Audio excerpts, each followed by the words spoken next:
If you think that being a wife only means cooking, cleaning, making sure that the house looks perfect, and you're the only one that is sacrificing and suffering, you've completely missed the point, completely, of what it really means. It's so much deeper and richer than what I saw growing up. So let's talk about it.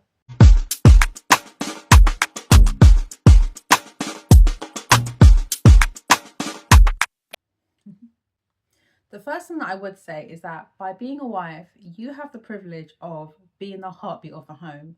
So the way everything runs, that's all led by you. And that's such a wonderful thing to be able to do. It's not something that you should take lightly. I definitely don't take it lightly because I know that the way things are, like the way my husband is, the way my children are, the way I am, it's all down to the setting, the atmosphere, the vibe, the tone, the warmth. That's all led by me. That's a really important role. Like, don't get it twisted. Like, when you think of when you were younger and the way things were at home, it was mainly because of the way that your mum was. And your mum, the way she was affected by outside influences around her.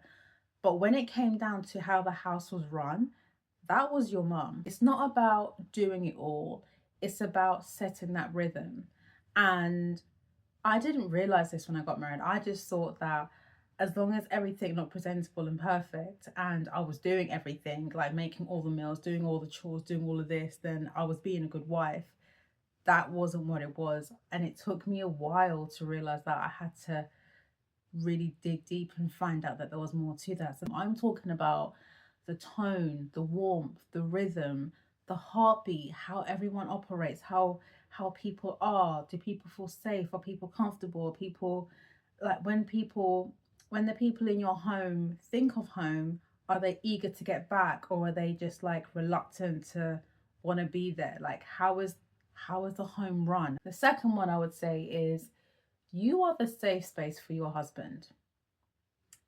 I love this. I love this so much. I love that no matter where we are, no matter what happens, my husband knows that he can always come to me and he can always speak to me openly about the deepest parts of his heart and he'll share it with me and he'll share things with me that no one else has ever seen. So if you hear women say men aren't emotional, men don't open up, that's not true.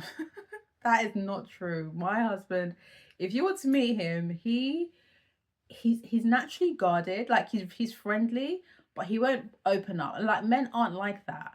But the bond that we share, it's there's nothing like it. And you don't hear about this often, but it's deep and it's true and it's pure and I love it. So being the safe space for your husband is so interesting because as women growing up, the majority of us, we are told how to demand, what to take from men, what to expect from them, but we're not told how to pour into them.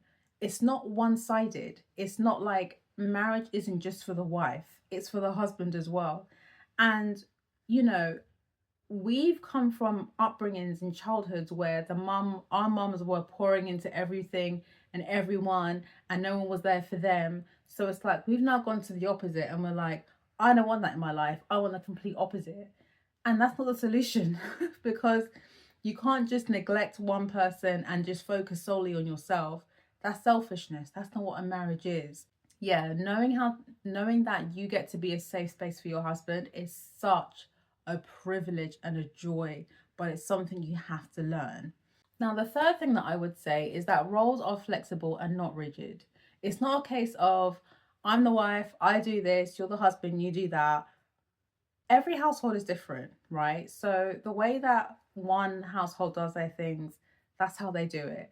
But I think it's really important for us to not just copy paste what we saw our parents do or just go by old age traditions. Cultures have changed and it's not a case of um the wife has to do everything because bearing in mind the Bible in scripture is meant to be the servant leader. So even though he's the head of the home, he leads by serving others. And we saw a beautiful example of this when Jesus washed the disciples' feet. Of all things he could have done, it's like, really? But that's such a beautiful picture of what true leadership looks like. So your husband should be wanting to serve and help you in anything that you need to do in terms of running the home, being the heartbeat of the home, back to my first point. So it really comes down to finding out what works for you, finding out what works for your family, and not just thinking, okay, well, this is how my parents have done it. This is how I've seen other people do it. So I'm going to do the exact same thing, because that might not work for you. And the last point that I would say is teamwork over superwoman syndrome every single time. I will say this till the cows come home. It is not about being a superwoman and thinking that you can wear a cape and doing all the things. Like thinking that you're meant to do it all. You're not meant to do it all. You're not. You are not meant to do it all. Even though you'll find as a wife that you have a gift with how you run the home, your husband may have a gift in other areas in your home. So it's about letting him do it, that letting him do those things, and then you can work side by side together. Yeah, there might be little kinks here and there, like getting to the result that you want, but essentially you are working together as a team. You're not enemies, you're not on your own, you're not meant to carry the whole burden by yourself.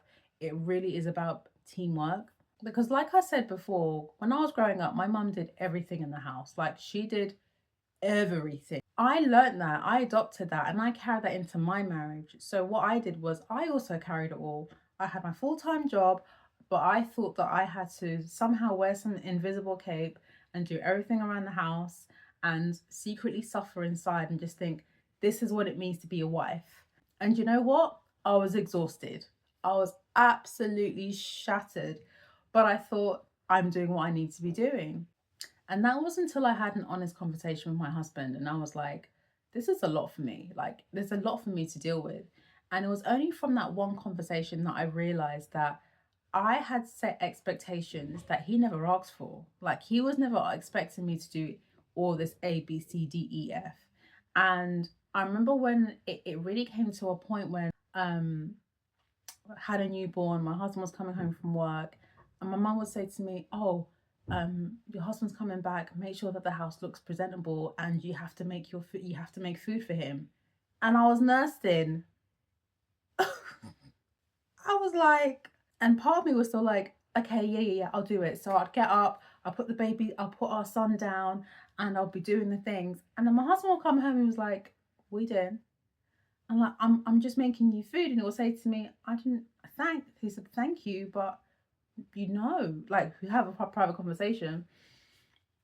Be like, thank you, but you do not need to do this. I can just get food and make it for myself. And I just realized that I put myself in a position where I feel that I had become his mum. I wasn't his mum, I was his wife.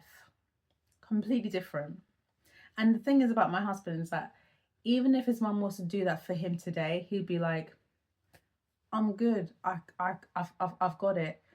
But I think as well, this comes down to the birth order that your partner is in and how that they have been treated in their childhood. Unfortunately for me, my husband, middle child, resourceful, is used to doing things and not relying on people in that way. It might be different for you in terms of how your husband was treated and his childhood and all of that, but it just comes down to being the servant leader of the home as a Christian, because if he respects and adheres to what the Bible calls him to be as a husband, that should be his heart anyway, to want to do that for you as his wife. So yeah, after we had that conversation, we had learned to build a system together, to build a system that actually worked for us, where it wasn't just all on my shoulders, but we were sharing equally. So we have two children, and our son is 13 and our daughter's 10, and we introduced them into doing the house chores about 5 years ago. And yeah, and we're now at a stage where on a Sunday we all do the house chores, blitz everything out in 40 minutes.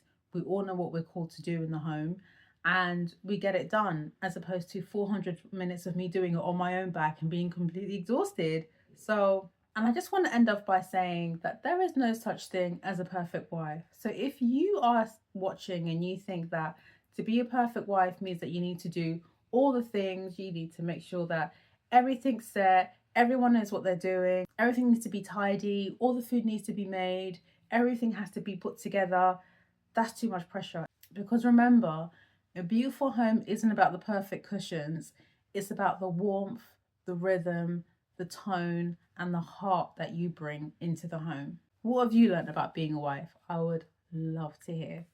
Write down in the comments. I'm going to be posting videos regularly, so I will see you really soon, hopefully again this week. Thanks for watching, and I will catch with you later. Take care.